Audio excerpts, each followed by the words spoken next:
When a dog hops onto a platform, it needs to know that it's hopping onto a surface that it's not going to slip on, and also that the entire apparatus isn't going to slide around as well. So when we designed the Cato Board, we started from the ground up.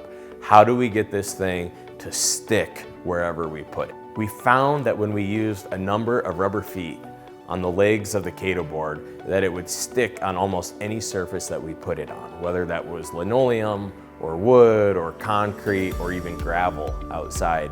The rubber feet allowed it to stay very stationary, even when a very enthusiastic dog would jump on top of it. So we have 12 rubber feet on each Cato Board that keeps it very stable. We put in ribs underneath the platform that make it very rigid, so even when a heavy dog jumps onto the Cato Board, there's very minimal flexing. It's a very sturdy, secure platform for them.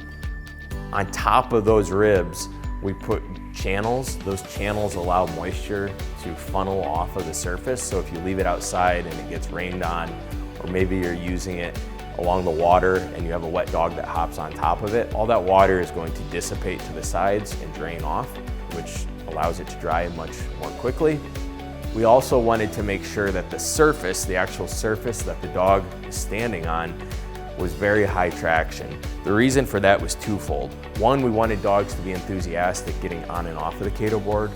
The other aspect was safety. We wanted to make sure that no dog was gonna pull a muscle or hurt a ligament by slipping or sliding when they jumped on top of the Cato Board. When we designed the Cato Board, we started with the dog instead of starting with the manufacturing, meaning we wanted to make something that was perfect for the dog regardless of how much work it took from our standpoint. What we came up with was definitely a labor-intensive product. There's a lot of effort that goes into putting the feet onto these, cutting the turf or cutting the rubber to put on the surface, putting in the plastic rivets. There's a lot of effort that goes into it, but we're really happy with the product itself because we've seen how the dogs respond to it. They like it, they feel comfortable getting on it.